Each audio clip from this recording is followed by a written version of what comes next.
ਨਮਸਕਾਰ, ਸਤਿ ਸ੍ਰੀ ਅਕਾਲ। ਦਾ ਪੰਜਾਬ ਪਲਸ ਵੇਖ ਰਹੇ ਸਾਰੇ ਦਰਸ਼ਕਾਂ ਦਾ ਅੱਜ ਦੇ ਇਸ ਕਾਰਜਕ੍ਰਮ ਦੇ ਵਿੱਚ ਅਸੀਂ ਨਿੱਘਾ ਸਵਾਗਤ ਕਰਦੇ ਹਾਂ।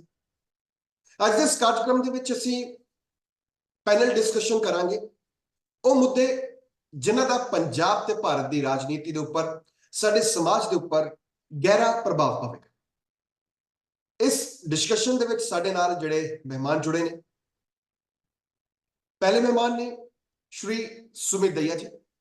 सुमित दहिया जी एक विचारक ने, चिंतक ने, कवि ने ते पेशे वजों एक वकील ने। सुमित दहिया जी, ਤੁਹਾਡਾ बहुत-बहुत स्वागत है जी। सत श्री अकाल। नमस्कार गुरतेज जी, नमस्कार नमस्कार गीता जी, बाकी जो पैनलिस्ट है हमारे, नमस्कार शीनू भाई जी, नमस्कार अ, पंजाब पल्स के सभी दर्शकों। दूसरे ਸਾਡੇ ਅੱਜ ਦੇ ਜਿਹੜੇ ਪੈਨਲਿਸਟ ਨੇ, ਵਿਚਾਰਕ ਨੇ, ਉਹ ਇੱਕ ਚਿੰਤਕ ਨੇ, युवा नेता ने ਤੇ ਸਮਾਜ ਕਾਰਜ ਦੇ ਵਿੱਚ ਇੱਕ ਪੰਜਾਬ ਖੇਤਰ ਦੇ ਵਿੱਚ ਇੱਕ ਆਪਣਾ ਅਹਿਮ ਯੋਗਦਾਨ ਪਾ ਰਹੇ ਨੇ। शीनू गोयल जी, ਤੁਹਾਡਾ ਬਹੁਤ-ਬਹੁਤ ਸਵਾਗਤ ਹੈ ਜੀ। बहुत-बहुत धन्यवाद। ਸਾਡੇ ਅੱਜ ਜਿਹੜੇ ਤੀਜੇ ਪੈਨਲਿਸਟ ਨੇ, ਸਾਡੇ ਵਿਚਾਰਕ ਨੇ, ਜਿਨ੍ਹਾਂ ਦਾ ਪੰਜਾਬ ਦੀ ਰਾਜਧਾਨੀ ਦੇ ਵਿੱਚ ਆਪਣਾ ਇੱਕ ਸਮਾਜਿਕ ਖੇਤਰ ਦੇ ਵਿੱਚ ਬੜਾ ਵੱਡਾ ਇੱਕ ਯੋਗਦਾਨ ਹੈ। ਉਹਨਾਂ ਦੀ ਇੱਕ ਸਮਾਜਿਕ ਤੇ ਰਾਜਨੀਤਿਕ ਸੂਝ-ਬੂਝ ਅਲੱਗ ਸਮਝ ਹੈ। गीता शर्मा जी, ਤੁਹਾਡਾ ਬਹੁਤ-ਬਹੁਤ ਸਵਾਗਤ ਹੈ ਜੀ। आपका जी धन्यवाद। ਸੋ ਸ਼ੁਰੂ ਕਰਦੇ ਹਾਂ ਜੀ ਅੱਜ ਦਾ ਕਿ ਜਿਹੜੀ ਸਾਡੀ ਵਿਚਾਰਕ ਸਾਂਝ। ਹਾਂਜੀ, शीनू गोयल जी। सुमित जी, मैं आपसे पूछना चाहती हूँ कि वो कौन से मुख्य कारण और नीतियां हैं जिनके आधार पर आपको लगता है कि लोकसभा के आम चुनाव में जीत और हार तय होगी, और विपक्ष को क्यों मतदाता जो है वो वोट नहीं करेगा या मतदाता नहीं चुनेगा? ये सवाल जो है मैं सबसे पहले मैं ये बताना चाहता हूँ कि जो हाल ही में लालू प्रसाद यादव ने प्रधानमंत्री के खिलाफ, उनके परिवार के खिलाफ, उनकी जाति के खिलाफ लगातार जिस तरीके से उन पे व्यक्तिगत हमले हो रहे हैं, पहले मैं उसकी घोर निंदा करता हूँ, उसको कंडेम्ड करता हूँ। लालू यादव जो कि गाय मतलब जानवरों का चारा खाने वाला एक पॉलिटिकल जोकर कहा जाता है, वो आदरणीय प्रधानमंत्री जी पर, उनके परिवार पर, उन पर व्यक्तिगत हमले कर रहा है। तो मैं उनको ये बताना चाहता हूँ कि वर्ष 2014 में कांग्रेस के एक वरिष्ठ नेता मणिशंकर अय्यर ने प्रधानमंत्री को चाय वाला कहा था, और इस देश की जनता ने उस चीज को एम्पावर करके भारतीय जनता पार्टी की सरकार पूर्ण बहुमत के साथ आई थी। उसके बाद वर्ष 2019 में अगर याद करें तो चौकीदार चोर है का नारा लगाया गया था एक सार्वजनिक सभा में। राहुल गांधी ने इसका उपयोग किया था, और राहुल गांधी ने बाद में सुप्रीम कोर्ट में हलफनामा देकर बेशर्त इस बात के लिए माफी मांगी थी।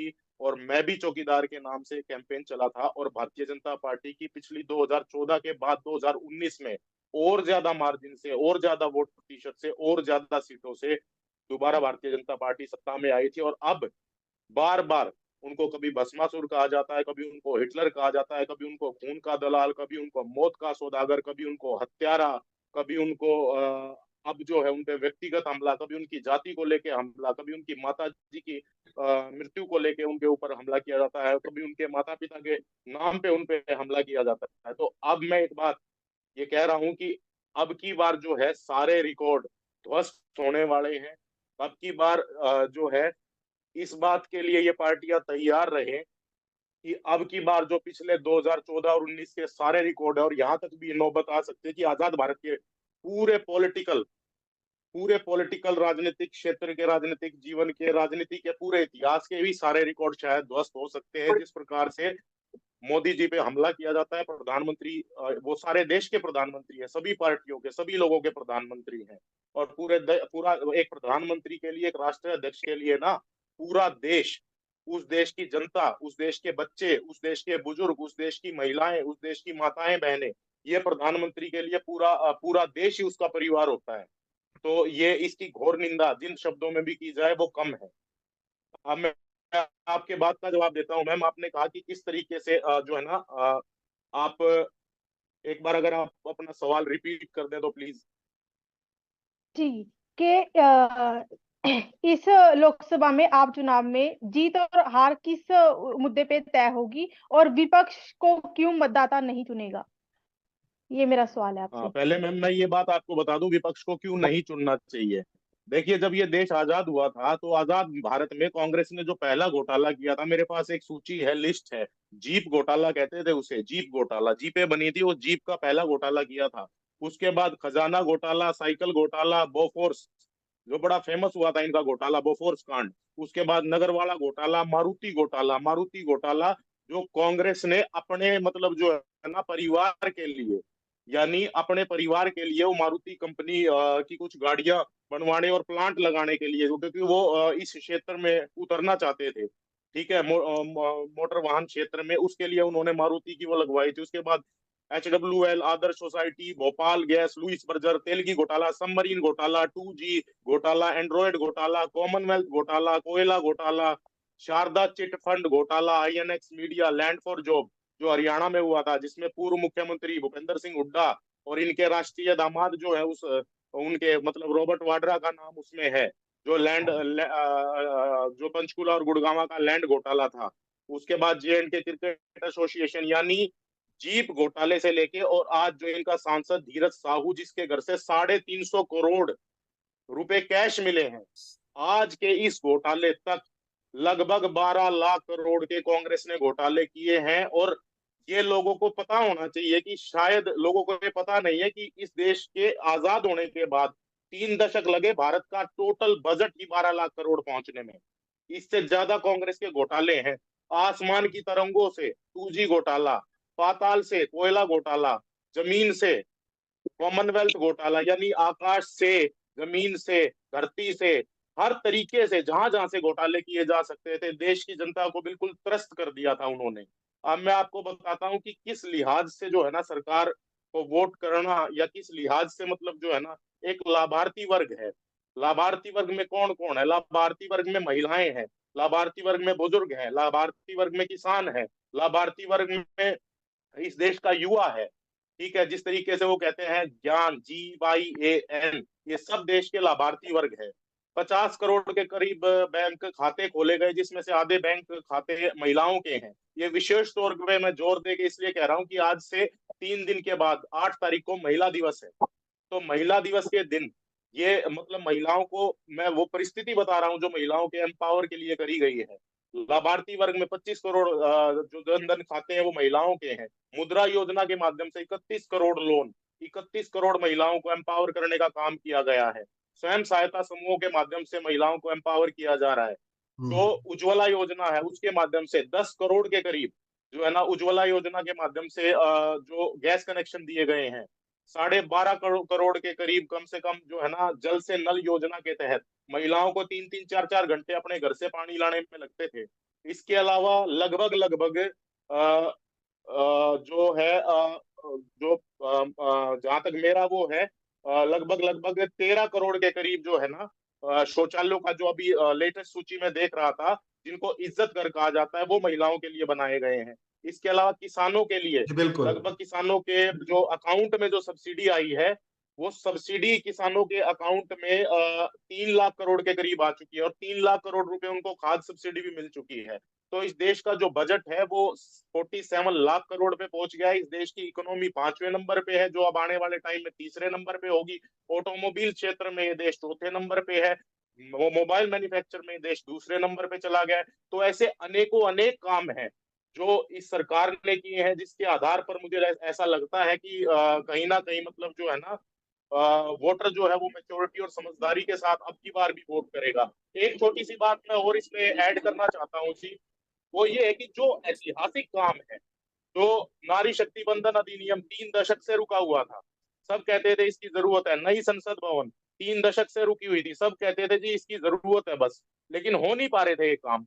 इसके अलावा जो आर्टिकल 370 है, 5 दशक से मतलब आजादी से 7 दशक से रुका हुआ था, लेकिन हो नहीं पा रहा था। सब कहते थे नहीं ये कभी ना कभी होगा। इसके अलावा पिछले 500 वर्षों से, पिछली 5 शताब्दियों से राम मंदिर का निर्माण रुका हुआ था, लेकिन वो अब पूरा हुआ। जितने भी दशकों से रुके हुए या कहें शताब्दियों से, वर्षों से रुके हुए काम है, वो भी इस सरकार ने, सब कहते थे 3 तलाक एक कुप्रथा, इसको खत्म होना चाहिए, लेकिन कभी भी किसी भी सरकार ने इसको खत्म नहीं किया। ये सिर्फ कहते थे कि हाँ ये कोई 5 दशक से, कोई 3 दशक से, कोई 4 दशक से, कोई 500 वर्षों से बस ये चलती आ रही थी, चीजें सब रुका हुआ था, लेकिन ये पूरे नहीं हो पा रहे थे। जी तो बिल्कुल। इस तरीके से मुझे ऐसा लगता है कि वोटर जो है वो मैच्योरिटी के साथ अपना जो है ना अब की बार भी मैंडेट देगा। ਬਿਲਕੁਲ ਸੁਮਿਤ ਜੀ, ਸੰਕਸ਼ਿਪਤ ਦੇ ਵਿੱਚ जी ਆਪਾਂ ਹੋਰ ਵੀ ਤੁਹਾਡੇ ਕੋਲ ਪ੍ਰਸ਼ਨਾਂ ਦਾ ਜਵਾਬ ਲਵਾਂਗੇ। ਔਰ ਜਿਹੜੀ ਤੁਸੀਂ ਪਹਿਲਾਂ ਗੱਲ ਕੀਤੀ ਸੀ ਕਿ ਕਿਸ ਤਰ੍ਹਾਂ ਸ਼੍ਰੀ ਨਰਿੰਦਰ ਮੋਦੀ ਜੀ ਤੇ ਜਿਹੜੇ ਨਿੱਜੀ ਹਮਲੇ ਕੀਤੇ ਜਾਂਦੇ ਨੇ, ਇੱਕ ਜਿਹੜੀ ਖਾਸੀਅਤ ਤੁਹਾਨੂੰ ਤੁਹਾਡੀ ਸਿੱਖਣ ਨੂੰ ਮਿਲਦੀ ਹੈ ਉਹ ਇਹ ਕਿ ਜਿੰਨੇ ਵੀ ਉਹਨਾਂ ਤੇ ਹਮਲੇ ਹੋਏ ਔਰ ਉਹਨਾਂ ਨੇ ਉਸ ਨੂੰ ਹੀ ਆਧਾਰ ਬਣਾ ਕੇ ਆਪਦੀ ਜਿਹੜੀ ਹੈ ਰਾਜਨੀਤਿਕ ਬਾਜੀ ਹੈ ਉਹ ਜਿੱਤੀ ਹੈ, ਹਨਾ। ਸੋ ਇਹ ਕਿਤੇ ਨਾ ਕਿਤੇ ਉਹਨਾਂ ਦੀ ਇੱਕ ਪੋਲੀਟੀਕਲ ਸਮਝ ਨੂੰ ਤੇ ਉਹਨਾਂ ਦੀ ਸਟੈਂਡ ਨੂੰ ਅੱਗੇ ਸਾਡੇ ਸਾਹਮਣੇ ਪੇਸ਼ ਕਰਦੇ। ਹਾਂਜੀ ਗੀਤਾ ਜੀ, ਤੁਸੀਂ ਕੁਝ ਪ੍ਰਸ਼ਨ ਪੁੱਛ ਰਹੇ ਸੀ। जी गीता जी। हाँ जी, सुमित जी, मैं आपसे ये पूछना चाहती हूँ, राम मंदिर बनाने की आवश्यकता और उसके प्राण प्रतिष्ठा से संबंधित समय को लेकर बहुत से विवाद हुए हैं, उसके बारे में आप क्या कहना चाहते हैं? जी संक्षिप्त ਦੇ ਵਿੱਚ ਸੁਮਿਤ ਜੀ मैं जवाब बन जा जी रहे हैं। जी, मैं सबसे पहले तो ये बताऊं कि जब इस देश में, मैं आवश्यकता और उससे विवाद से संबंधित 4 पॉइंटों में अपनी बात बता देता हूं जल्दी जी से। सबसे पहली बात तो ये है कि 1930 में, 1930 में दो राष्ट्रों का सिद्धांत पहली बार वजूद में आया।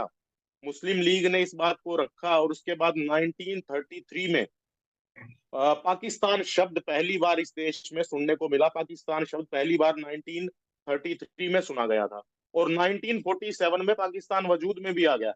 यानी लगभग 17 साल में दो राष्ट्रों का सिद्धांत पैदा हुआ, उसके बाद एक उसका राष्ट्र का नाम गढ़ा गया और अंततः वो 17 साल की बहुत ही अल्प अवधि में वो राष्ट्र मतलब वजूद में आ गया। वो राष्ट्र वजूद में आया, 20 लाख लोगों की अर्थी पे 20 लाख लोग मारे गए थे, 2 करोड़ लोग घर से विस्थापित हो गए थे, 2 करोड़ लोग बेघर हो गए थे और उसके बाद ये राष्ट्र वजूद में आया। तो 17 साल में एक पूरा देश बन गया। लेकिन 77 साल में आजाद भारत के इतिहास में दूसरी सरकारों से एक मंदिर नहीं बन सका। 17 साल में एक देश बन गया, दूसरा देश बना दिया इन्होंने, लेकिन उसी मतलब जो है ना सरकार से जो निरंतर रिपीट होती आ रही थी, लगभग 55 साल के मतलब जो है ना 55 साल से के आसपास कांग्रेस का राज रहा, लेकिन है ना राष्ट्र दूसरा बना दिया, लेकिन मंदिर कभी बना नहीं पाए।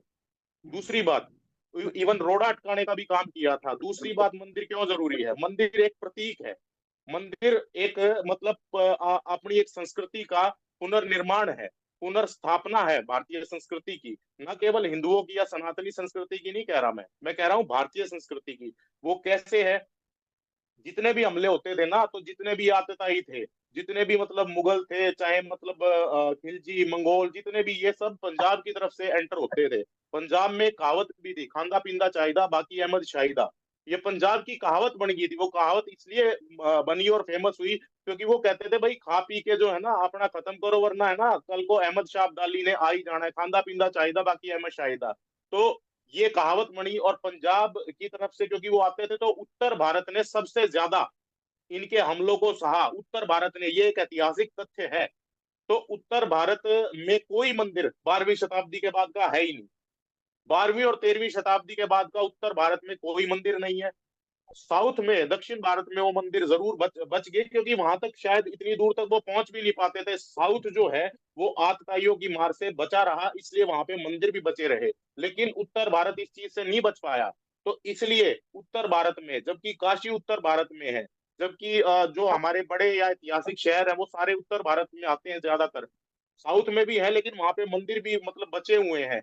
लेकिन उत्तर भारत में 13वीं या 12वीं शताब्दी के बाद का कोई मंदिर नहीं है। तीसरी इंपॉर्टेंट बात मैं बताऊं, तीसरी इंपॉर्टेंट बात, जब कभी आपने ये मंदिर बनने से पहले आप अयोध्या सर्च करते होगे तो अयोध्या वर्डिक्ट आता था, अयोध्या पर फैसला या अयोध्या का फैसला या अयोध्या से संबंधित फैसला। मैं सर्च करता था अयोध्या, मैं केवल एक वर्ड सर्च करता था, लेकिन अयोध्या कभी नहीं आया लिखा हुआ। या तो आता था अयोध्या का फैसला, अयोध्या पर फैसला, या अयोध्या से संबंधित या मंदिर से संबंधित फैसला। तो ये मतलब जो है ना अयोध्या को अलग करना, उसकी अपनी एक मतलब एक ऐतिहासिक उसके रूप में पहचान स्थापित करना, ये एक बहुत बड़ी उपलब्धि इस मंदिर के रूप में स्थापित हुई है। चौथी इंपॉर्टेंट सबसे बड़ी बात मैं आपको बताऊं, कि एक बहुत बड़े विचारक थे, अर्नोल्ड टॉयबी उनका नाम था। उन्होंने 21 देशों में रिसर्च की थी, अलग अलग रिसर्च 21 देशों में। और जब वो भारत में आए तो उन्होंने एक बात कही, बोले मैंने 21 देशों में रिसर्च की है। बहुत बड़े इतिहासकार, बहुत बड़े विचारक थे।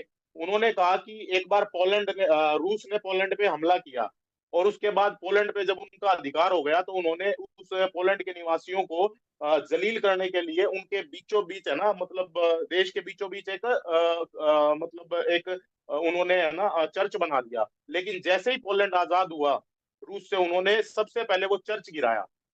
तो उन्होंने क्यों गिराया वो चर्च? वो इसलिए गिराया कि वो उनकी स्वाधीनता का एक प्रतीक, और उनकी, जब वो गुलाम थे, वो एक गुलामी का प्रतीक था। तो उन्होंने घोषणा की अपनी स्वाधीनता की, अपनी आजादी की घोषणा के रूप में सबसे पहले स्वाधीन जो गुलामी के प्रतीक चिन्ह थे वो ध्वस्त किए। इस दुनिया में कोई भी राष्ट्र है, कोई भी राष्ट्र जो कभी भी गुलाम रहा, उसने सबसे पहले अपने गुलामी के प्रतीक चिन्हों को ध्वस्त किया। हम कभी गुलाम थे। हमारे ऊपर अगर कभी मुसलमानों का शासक था, मुगलों का शासक था, तो जिन्होंने भी ये मंदिर मस्जिदें तोड़ के मंदिर बनाए थे, तो ये एक राष्ट्र के रूप में भी ये जरूरी है कि हम उन प्रतीक चिन्ह जो कि हमारे गुलामी से संबंधित है, या हमें गुलामी की याद दिलाते हैं, या वो गुलामी के प्रतीक चिन्हों को दुनिया के हर राष्ट्र ने ध्वस्त किया है, गुलामी के प्रतीक चिन्हों को। तो गुलामी के प्रतीक चिन्ह ध्वस्त करने के रूप में मंदिर की स्थापना है। मंदिर भारतीय संस्कृति का पुनरुद्धार और पुनर्निर्माण है। इस रूप में मंदिर की आवश्यकता है। और एक आखिरी पांचवी बात आपको कह दूं, ये उन लोगों के लिए है बात जो ये कहते हैं कि हम तो जी नास्तिक, हम उसको मानते नहीं। 140 करोड़ देशवासियों की ऊर्जा का केंद्र इस समय अयोध्या था। जो 12 जनवरी के बाद, उससे पहले भी वहां पे मंदिर था, बिना जो जिसमें प्राण प्रतिष्ठा उस तरीके से नहीं हुई थी। लेकिन जहां पे 140 करोड़ लोगों की कलेक्टिव कॉन्शियसनेस, सामूहिक चेतना, 140 करोड़ लोगों की ऊर्जा एकत्रित हो, तो सोचिए वहां पे कितनी विराट ऊर्जा का संचार हो रहा होगा। और इस ऊर्जा को इकट्ठा करने के लिए भी मंदिर की आवश्यकता थी। और एक मंदिर एक प्रतीक चिन्ह के रूप में 140 करोड़ लोगों की ऊर्जा के रूप में, और ना केवल 140 करोड़, बल्कि इससे तो बाहर के भी बहुत सारे देश बाहर के जुड़े, 85 देशों में इससे संबंधित समारोह आयोजित किए गए थे। इसलिए मंदिर की आवश्यकता थी।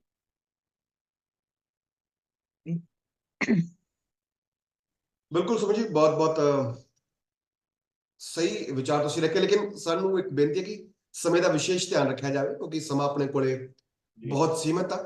अच्छा, राम मंदिर का ਜਿਹੜਾ ਭਾਰਤ ਦੀ ਰਾਜਨੀਤੀ ਤੇ ਕੀ ਪ੍ਰਭਾਵ ਪਵੇਗਾ, ਇਹ ਸਾਨੂੰ ਆਉਣ ਵਾਲੇ ਇਲੈਕਸ਼ਨਾਂ ਦੇ ਵਿੱਚ ਦੇਖਣ ਨੂੰ ਮਿਲੇਗਾ, ਕਿੰਨਾ ਪ੍ਰਭਾਵ ਪਿਆ ਜਾਂ ਕਿੰਨਾ ਨਹੀਂ। ਇੱਕ ਪ੍ਰਸ਼ਨ ਮੈਂ ਸ਼ਿਨੂ ਜੀ ਨੂੰ ਪੁੱਛਣਾ ਚਾਹੁੰਦਾ। ਸ਼ਿਨੂ ਜੀ, ਪੰਜਾਬ ਦੇ ਵਿੱਚ ਅੱਜ ਕੱਲ ਜਿਹੜੀ ਸਮਾਜਿਕ ਰਾਜਨੀਤਿਕ ਹਲਚਲ ਹੈ ਬਹੁਤ ਜ਼ਿਆਦਾ ਤੇਜ਼ੀ ਦੇ ਨਾਲ ਵੱਧ ਰਹੀਆਂ ਨੇ ਪੰਜਾਬ ਦੇ ਵਿੱਚ। ਚਾਹੇ ਕੱਲ ਦਾ ਪੰਜਾਬ ਵਿਧਾਨ ਸਭਾ ਦਾ ਸੈਸ਼ਨ ਹੋਵੇ, ਜਾਂ ਸਮਾਜਿਕ ਬਦਲਦੇ ਹਾਲਾਤ ਹੋਣ, ਜਾਂ ਪੰਜਾਬ ਦੇ ਵਿੱਚ ਜਿਹੜਾ 2.0 ਕਿਸਾਨ ਅੰਦੋਲਨ ਜਿਹੜਾ ਚੱਲ ਰਿਹਾ ਹੈ। ਕੀ ਲੱਗਦਾ ਕਿ ਜਿਹੜਾ ਇਹਦਾ ਹੈ ਕੀ ਪ੍ਰਭਾਵ ਪਵੇਗਾ ਪੰਜਾਬ ਦੀ ਰਾਜਨੀਤੀ ਤੇ? ਕੀ ਦੇਖਦੇ ਹੋ ਕਿ ਕਿਹੜੀ ਪਾਰਟੀ ਬਾਜੀ ਮਾਰ ਸਕਦੀ ਹੈ, 13 ਦੇ ਵਿੱਚੋਂ ਕਿੰਨੀਆਂ ਸੀਟਾਂ ਲੈ ਕੇ ਜਾ ਸਕਦੀ ਹੈ, ਜਾਂ ਭਗਵੰਤ ਮਾਨ ਜੀ ਦਾ ਜਿਹੜਾ ਬਿਆਨ ਸੀ ਕਿ 13-0, ਕੀ ਤੁਸੀਂ ਦੇਖਦੇ ਹੋ ਕਿ ਕੀ ਸਿਨੈਰੀਓ ਬਣੇਗਾ ਆਉਣ ਵਾਲੇ ਲੋਕ ਸਭਾ ਦੇ ਇਲੈਕਸ਼ਨਾਂ ਦੇ ਵਿੱਚ? ਕਿਹੜੀ ਪਾਰਟੀ ਕਿੰਨੀ ਸੀਟਾਂ ਲੈ ਕੇ ਜਾਏਗੀ, ਕੀ ਹੋ ਸਕਦਾ, ਔਰ ਇਹ किसान आंदोलन का की प्रभाव पड़ेगा? देखिए, पहली बात तो किसान आंदोलन का लोकसभा चुनाव में किसी प्रकार का कोई प्रभाव नहीं पड़ने वाला है। ना ही पहले पड़ा था, ना ही अब पड़ेगा। उसके कई कारण हैं। अगर हम बात करें तो किसान आंदोलन जो भी चल रहा है, इसमें जो राजनीतिक किसान यूनियन है वो धरने पे बैठे हैं, और जो नॉन जो पॉलिटिकल मोटिवेटेड नहीं है, वो किसान इनके समर्थन में नहीं है। तो काफी रूप से देखा जा रहा है कि ये कहीं ना कहीं ये मोदी जी का जो ग्राफ अभी रिसेंटली काफी वर्ल्ड में बढ़ा है, उसको गिराने की वजह से एक पॉलिटिकल मोटिवेटेड जो किसान जथेबंदियां हैं वो उन्होंने धरना जो है लगाया है। और दूसरी बात उनकी की जाए कि इन्होंने जो एमएसपी की मांग की है, अगर केंद्र सरकार इनकी मांगों को पूरा करती भी है तो उनको तुरंत प्रभाव से इम्प्लीमेंट करना भी मुश्किल है। और इनकी जो मांगे हैं, जैसे WTO के समझौते हैं वो रद्द किए जाए, वो इन्होंने एक खेल समझ रखा है कि इनको इम्प्लीमेंट करना और इनको रद्द करना बड़ा आसान है, लेकिन ये कोई बच्चों का खेल नहीं है। उनको रद्द किया जाना ये पूरे ऑल ओवर पंजाब ही नहीं, पूरे देश की सिनेरियो के हिसाब से वो समझौते जो वो है किए गए हैं। तो इनका प्रभाव जो है जो दूसरे दल है, वो जो राजनीतिक दल किसान जत्थेबंदियां वो समझ चुकी है, तो उनको वो सपोर्ट नहीं कर रहे। तो किसान आंदोलन का पंजाब में किसी तरह का कोई प्रभाव जो है नजर नहीं आएगा। और दूसरी बात करें कि किस पार्टी का जो है लग सकता है, तो मैं उसमें बताना चाहूंगी कि अगर आम आदमी पार्टी की बात करें तो लोग आम आदमी पार्टी से काफी हद तक पंजाब में परेशान हैं। चाहे वो नशे को लेकर हो, चाहे वो अपना उसको क्या कहते हैं, कानून व्यवस्था को लेकर हो, लोग उनसे काफी परेशान आ चुके हैं। पंजाब के जो हालात हैं काफी हद तक बिगड़ चुके हैं। भगवंत मान ने कहा कि 13-0, जैसे उन्होंने चुटकी मार के वो कहते थे हम सारी फसलां ते एमएसपी दे देंगे, उसी तरह से इन्होंने ये 13-0 वाला चुटकी बजा करके कर दिया, लेकिन ये पॉसिबल नहीं है। जैसे अगर आप देखें, इन्होंने कांग्रेस ने आम आदमी पार्टी के साथ गठबंधन जो है 5 राज्यों में किया, लेकिन पंजाब में नहीं किया। तो लोग अपने आप को यहाँ पंजाब में ठगा हुआ महसूस कर रहे हैं। उनको इनकी जो सियासी जो भनक है वो साफ तौर पे नजर आ रही है, और लोग इनसे काफी हद तक निराश है और इनसे नुकसान इनको हो सकता है। और दूसरी तरफ अगर भारतीय जनता पार्टी की बात करते हैं, तो उनका जो राम मंदिर बनने से पंजाब में काफी हद तक जो ग्राफ है वो 7% से जो 17% वोट परसेंटेज जो है वो बढ़ चुका है, जिसके चलते शहरी क्षेत्रों में भाजपा को वोट भाजपा को लोग जो है समर्थन देंगे। और जो बाकी ग्रामीण क्षेत्रों की बात करें तो वहां पे चार दलों में ये वोट जो है वो बटेगी। तो कहीं ना कहीं बात करें तो ये थोड़ा सा रला मिला सा रहेगा, और भारतीय जनता पार्टी को भी काफी हद तक समर्थन मिलने का जो है दिख रहा है।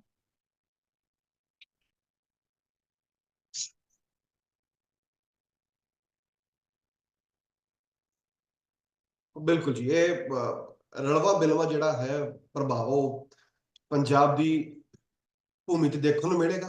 ਅੱਜ ਦਾ ਜਿਹੜਾ ਹੈ ਅੰਤਿਮ ਸਵਾਲ ਸੁਮਿਤ ਦਈਆ ਜੀ, ਤੁਹਾਡੇ ਤੋਂ ਪਿਛਲੇ 10 ਸਾਲਾਂ ਦੇ ਵਿੱਚ ਜਿਹੜੀ ਰਾਜਨੀਤਿਕ ਖੇਤਰ ਦੇ ਵਿੱਚ ਜਿਹੜਾ ਹੈ ਪੰਜਾਬ ਦੇ ਨਾਲ ਨਾਲ ਭਾਰਤ ਹੈ ਉਹ ਬਹੁਤ ਅੱਗੇ ਉੱਭਰ ਕੇ ਆਏ ਹੈ। ਅੰਤਰਰਾਸ਼ਟਰੀ ਪੱਧਰ ਤੇ ਕਿਸੇ ਵੀ ਮਸਲੇ ਦੀ ਗੱਲ ਹੋਵੇ ਤਾਂ ਭਾਰਤ ਦੇ ਦਖਲ ਤੋਂ ਬਿਨਾਂ ਉਹ ਅਧੂਰਾ ਸਮਝਿਆ ਜਾਂਦਾ ਹੈ, ਚਾਹੇ ਉਹ ਰਸ਼ੀਆ ਯੂਕਰੇਨ ਦਾ ਯੁੱਧ ਹੋਵੇ, ਚਾਹੇ ਉਹ ਸਾਊਦੀ ਅਰੇਬੀਆ ਦੇ ਮਾਮਲੇ ਹੋਣ, ਚਾਹੇ ਉਹ ਅਮਰੀਕਾ ਦੇ ਮਸਲੇ ਹੋਣ, ਜਾਂ ਹੋਰ ਜਿਹੜੇ ਛੋਟੇ ਦੇਸ਼ ਨੇ, ਉਹਨਾਂ ਦੇ ਸਭ ਮਸਲਿਆਂ ਦੇ ਵਿੱਚ ਅੰਤਰਰਾਸ਼ਟਰੀ ਜਿੰਨੇ ਵੀ ਮਸਲੇ ਨੇ ਉਹਨਾਂ ਦੇ ਵਿੱਚ ਭਾਰਤ ਦਾ ਦਖਲ ਹੈ ਬਹੁਤ ਵੱਧ ਗਿਆ, ਪ੍ਰਭਾਵ ਵੱਧ ਗਿਆ। ਭਾਰਤ ਦੇ ਗੱਲ ਤੋਂ ਬਿਨਾਂ ਅੰਤਰਰਾਸ਼ਟਰੀ ਚਰਚਾ ਸੰਭਵ ਨਹੀਂ ਹੁੰਦੀ। ਔਰ ਇਹ ਜਿਹੜੀ ਸਾਖ ਵਧੀ ਹੈ, ਇਹਨੂੰ ਕਿਸ ਤਰ੍ਹਾਂ ਦੇਖਦੇ ਹੋ ਤੇ ਇਹਦਾ ਜਿਹੜਾ ਪ੍ਰਭਾਵ ਹੈ ਉਹ ਕਦੋਂ ਤੱਕ ਰਹੇਗਾ, ਕਿੱਥੇ ਲੈ ਕੇ ਜਾਏਗਾ ਭਾਰਤ ਨੂੰ? मैं ये अगर आप देखें, जी जी गुरतेज भाई, अगर अंतर्राष्ट्रीय स्तर पे आप देखें तो 5 अरब देशों ने अपना सर्वोच्च नागरिक सम्मान हमारे देश के प्रधानमंत्री को दिया। ये कोई छोटी बात नहीं है। अगर कोई देश, कोई मुस्लिम देश मंदिर बनाने के लिए 27 एकड़ जमीन दे रहा है, उन्होंने यूएई ने, वहां के राष्ट्रीय अध्यक्ष ने, वहां के किंग ने, राजा ने 27 एकड़ जमीन दी अपने देश में हिंदू मंदिर बनाने के लिए। ये कोई छोटी बात नहीं है। आप ये देखें कि जब भारत के चारों तरफ, चाहे वो श्रीलंका हुआ, चाहे वो बांग्लादेश हुआ, चाहे वो पाकिस्तान हुआ, भारत के जो मतलब जो चारों तरफ देश है, मालदीव हुआ, उनकी इकोनॉमी कोलैप्स कर गई है।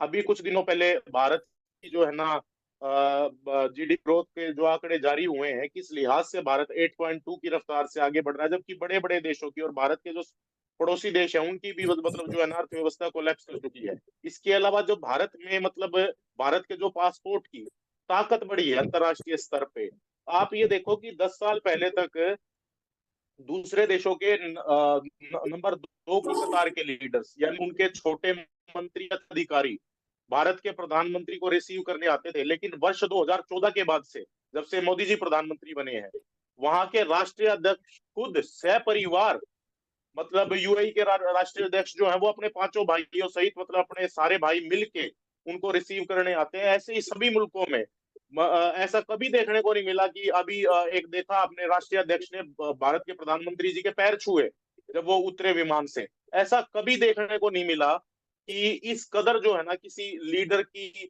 जो है ना, मतलब जो है ना इज्जत हुई हो किसी कि ये वो कहते भी है कि ये देश के 140 करोड़ लोगों की इज्जत है। इतने मतलब सर्वोच्च नागरिक सम्मान अलग अलग देशों के उनको मिले हैं। भारत के योग दिवस पे 180 से ज्यादा देश योग करते हैं। ऐसा पहले कभी नहीं हुआ कि भारत कोई ऐसी चीज लेके आया हो और उसको इतना बड़ा समर्थन मिला हो, भारत की आवाज सुनी जाती है। भारत ने रशिया यूक्रेन युद्ध में अपने स्टूडेंट्स को, अपने लोगों को निकाला। भारत ने जो है ना पिछले आप देखेंगे 4 या 5 ऐसी इस तरीके के युद्ध हुए या जहाँ पे जिन मुल्कों में स्थितियां खराब हुई, भारत बड़ी आसानी से, मतलब जो है ना बगैर किसी बल्कि दूसरे देशों को मुश्किल आई, लेकिन भारत ने अपने लोगों को बहुत ही बड़े स्तर पे अलग अलग ऑपरेशनों के द्वारा, वीके सिंह ने कई ऑपरेशंस को हेड किया और अपने देश के नागरिकों को निकाला। ये पिछले 10 साल का परिवर्तन है जो मतलब अंतरराष्ट्रीय स्तर पे हुआ। और एक बात मैं और इसमें ऐड करना चाहता हूँ गुरतेज भाई, भारतीय जनता पार्टी की जो कार्यशैली है या दूसरी पार्टियों की जो कार्यशैली है, भारतीय जनता पार्टी ने अपने अभी इलेक्शन हुए राजस्थान, छत्तीसगढ़ और मध्य प्रदेश के अपने मुख्यमंत्री बदले और जो सामान्य कार्यकर्ता उनको मुख्यमंत्री बनाया, लेकिन फिर भी कोई नाराजगी नहीं है बड़े लीडर्स में जो थे पहले मुख्यमंत्री स्थापित या वर्षों से चले आ रहे थे। जबकि आप देखोगे जो इनकी कांग्रेस की या अन्य उनकी कार्यशैली है उसमें परिवार प्रथम है। चाहे वो आरजेडी का परिवार हुआ लालू यादव का, चाहे वो राहुल गांधी का परिवार हुआ, चाहे वो शरद पवार का परिवार हुआ, चाहे वो स्टालिन का परिवार हुआ, चाहे वो अखिलेश यादव का परिवार हुआ, ये जो पारिवारिक गठबंधन होता है इसमें परिवार प्रथम होता है। जबकि आप देखेंगे पिछले 10 साल की राजनीति में आपने देखा होगा राष्ट्र प्रथम है, राष्ट्र के नागरिक प्रथम है। और एक और बात मैं इसमें ऐड करना चाहता हूं, जो काम महिलाओं को एम्पावरमेंट के लिए किए गए हैं वो काम तो इतिहास रहेगा, आने वाले समय में याद किए जाएंगे। वहीं पे संदेश खली जैसी घटनाएं हैं जिसमें संदेश खली को अब बंगाल का रेप कैपिटल कहा जा रहा है। जिस प्रकार से देश का रेप कैपिटल राजस्थान बन गया था, कुछ समय पहले तक भारत के राजस्थान को भारत का रेप कैपिटल कहा जाने लगा था, ऐसे ही संदेश खली अब बंगाल का रेप कैपिटल है। और इतने भी अमर्यादित, इतने भद्दे निंदनीय बयान ये लोग देते थे जब ये कहते थे बलात्कार गलती है, मुलायम सिंह यादव अलायंस पार्टनर जब ये कहते थे, इतना भद्दा बयान दिया था। इनके एक आजमगढ़ से जो इनके मंत्री हैं आजम खान, उन्होंने कहा था जया प्रदा के बारे में कि इनका अंडरवियर खाकी कलर का है। आरएसएस जो है ना, आरएसएस को मतलब वो करते हुए, आरएसएस की ड्रेस को पॉइंट आउट करते हुए उन्होंने कहा था एक महिला के बारे में सार्वजनिक रैली में, ये बयान उन्होंने दिया था 2019 में। और इसी तरीके के घोर निंदनीय बयान, घोर निंदनीय, जिनकी जितनी निंदा की जाए उतनी कम है, इसलिए वो आज जेल में पड़े हैं। तो इस तरीके के बयान ये देते थे, इस तरीके की इनकी मानसिकता थी। और जैसे आज रेप कैपिटल हो गया था राजस्थान कांग्रेस की सरकार में, ऐसे आज संदेश खली रेप कैपिटल है।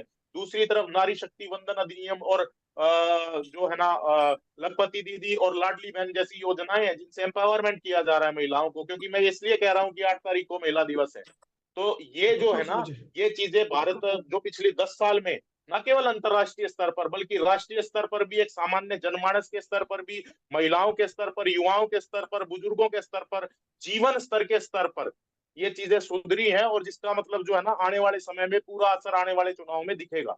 बिल्कुल बिल्कुल सुमित जी। और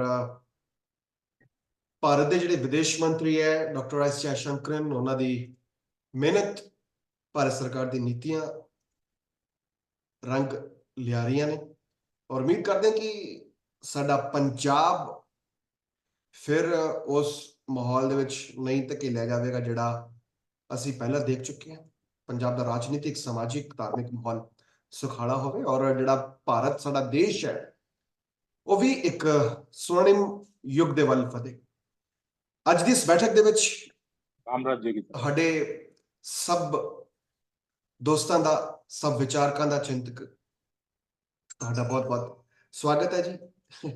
ਔਰ ਬਹੁਤ ਬਹੁਤ बहुत बहुत ਸ਼ੁਕਰਾਨਾ धन्यवाद। ਵੀ ਹੈ ਜੀ ਕਿ ਤੁਸੀਂ ਅੱਜ ਸਾਡੇ ਨਾਲ ਆਏ ਤੇ ਆਪਣੇ ਵਿਚਾਰ ਸਾਂਝੇ ਕੀਤੇ। ਫਿਰ ਜਲਦੀ ਮਿਲਾਂਗੇ ਕਿਸੇ ਨਵੀਂ ਬੈਠਕ ਦੇ ਵਿੱਚ ਨਵੇਂ ਮੁੱਦਿਆਂ ਦੇ ਨਾਲ।